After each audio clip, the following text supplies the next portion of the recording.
আসসালামু আলাইকুম সুপ্রিয় দর্শক, আপনাদের ভালোবাসা আসলাম এক অসহায় মেয়ের কাছে। আমরা শুনবো তার জীবন কাহিনী। আসসালামু আলাইকুম। ওয়ালাইকুম আসসালাম। হ্যাঁ আপু, কেমন আছো তুমি? জি আলহামদুলিল্লাহ, ভালো আছি। আপনারা?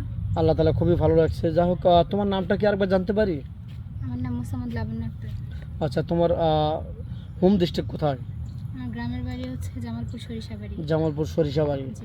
তোমার ফ্যামিলিতে কে কে আছেন? আমার ফ্যামিলিতে আমার মা আছেন আর আমরা 3 ভাই বোন। আমি বড়। আর তোমার বাবা? বাবা নেই, বাবা মারা গেছে। তোমাদের সংসার কার উপর নির্ভর করে? সংসার আম্মুর উপর নির্ভর করতেছে। সে সে কি করে? আম্মু দর্জির কাজ করে। আর তুমি কি করছো এখন বর্তমান? আমি বর্তমান দর্জির কাজ শিখতেছি। আচ্ছা, তোমার বয়সটা কত যেন বলছিলে? জি, আমার বয়স 20। তোমার বয়স 20 না? জি। তো এখন তুমি কি চাচ্ছ? তোমার ফ্যামিলি একটু দরিদ্র বা খাওয়া টাপ এবং লেখাপড়া করতে পারতেছো না, তোমরা 3টা ভাই বোন নিয়ে চলা খুবই কষ্ট। এখন কি মানুষের কাছে সহযোগিতা চাচ্ছ, না বিয়ে শাদি বসে তোমার আম্মুর বোঝাটা একটু হালকা করতে চাচ্ছ? আমি কোনটা? এরকমটাই চাচ্ছি যে যদি ভালো একটা মানুষ পাই তাহলে বিয়ে শাদী করে ওনার বোঝাটা একটু হালকা হোক, এরকম আর কি। দর্শক বন্ধু, কেউ ভিডিওটা স্কিপ করবেন না, পুরো ভিডিও দেখবেন। 5 মিনিট 4 মিনিটে একটা মেয়ের জীবন কাহিনী বলে শেষ করা যায় না। অনুরোধ করে বলছি, ভিডিওটা কেউ স্কিপ করবেন না। হ্যাঁ, তারপরে তুমি কীরকম মেন চাচ্ছ? আমার কথা স্মার্ট লাগবে, হচ্ছে, সুন্দর লাগবে? খুবই না এত স্মার্ট বা সুন্দরের প্রয়োজন নেই, কিন্তু মানুষটা যেন ভালো হয়। আচ্ছা, ভালো ভালো মনের মানুষ একটা মানুষ। এটা তুমি কিভাবে বুঝবে বলো তো? কিভাবে বুঝবো না, বাট আমি চাই যে যদি কেউ আমাকে পছন্দ করে থাকে বা ভালো লেগে থাকে, আমি তার সাথে আগে কথাবার্তা বলবো, সে আমার সাথে কথা বলবে, তাহলে তো আমি হয়তো বুঝতে পারবো তার কথাবার্তার মাধ্যমে যে সে ভালো কি না। তুমি বলতে চাচ্ছ যে কিছুদিন তার সাথে কথা বললে সে আমাকে জি। বুঝবে, আমি তাকে বুঝবো। হ্যাঁ। তো যাই হোক, তারপরে হয়তো বিয়ের জন্য আগাবো।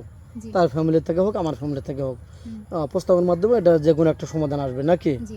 তো যাই হোক, এখন তুমি অসহায় দরিদ্র, আমাদের ভিডিওর মাধ্যমে তোমার কোনো সাড়া পেলে বা ভালো লাইফ সেটেল হলো, ভবিষ্যতে তার সাথে প্রতারণা করে অন্য ছেলের হাত ধরে চলে যাবে কিনা?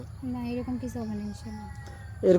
এরকম তাজুল হয় অন্য অনেক প্রবাসী পুরুষের, মানে ভাইদের এরকম হচ্ছে। 5-7 বছর বাচ্চা রেখে 10 লাখ 20 লাখ টাকা পয়সা নিয়ে আরেকজনের হাত ধরে চলে যায়, তার জীবন বরবাদ করে, নষ্ট করে। এরকম কিছু হবে না, আমি গ্যারান্টি দিতে পারি, কারণ আমরা ছোট থেকে অভাবে বড় হয়েছি। তো তো অভাব জিনিসটা বা কষ্ট জিনিসটা আমরা বুঝি।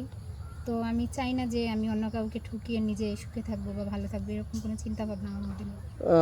নামাজ কালাম তো পড়ো না, তুমি তো জি, মুসলমান। ইনশাআল্লাহ। তো যাই হোক, তোমাকে বাড়িতে রেখে গেলে তোমার শাশুড়ি বা শ্বশুরের সাথে কোনো আহ, খারাপ আচরণ করবে কিনা বা কোনো বাজে করবে কিনা, এরকম কোনো, মানে এক এক এক কথাই বলছি যে তুমি পুরো সংসারটাকে কি কষ্ট দিবে নাকি না, দেখে শুনে আগলে রাখবে? আমি তো বিয়ের পরে ওই পরিবারটা আমারই হবে। তো আমি যত দূর মানে সম্ভব ততটুকু দিয়ে আমার মানে যতটুকু পারি আর কি, অতটুকু দিয়ে আমি এই তুমি সংসারটাকে ভালো রাখার চেষ্টা করবে। ধরে রাখবো এবং সবার সেবা যত্ন করার চেষ্টা করবো। যাই হোক, তোমার ভিডিও পাবলিক হচ্ছে, তোমাকে কিভাবে পাবে? তোমার নাম্বারটা দিয়ে দাও। আমার হাতে কোনো ফোন নাই, যদি আমাকে যদি কারো ভালো লেগে থাকে বা আমার ভিডিওটা যারা দেখতেছে তাদের মধ্যে থেকে যদি কেউ আমার সাথে যোগাযোগ করতে চায়, তাহলে হচ্ছে আপনাদের এখানে যোগাযোগ করে আমাকে পাবে। যাই হোক, শুনতে পারলেন, স্ক্রিপ্টটা বাড়াতে চাচ্ছি না। মেয়েটার কোনো ফোন নেই, আমাদের নাম্বার দেওয়া থাকবে, ইউটিউব চ্যানেল কর্তৃপক্ষের নাম্বার দেওয়া থাকবে। কেউ ভিডিও কল দেবেন না, অডিও কল দেবেন। ভিডিও কল দিলে ব্লক করতে বাধ্য হব। ভালো থাকবেন, সুস্থ থাকবেন, এই সবার জন্য ভালো কামনা করছি। আল্লাহ হাফেজ।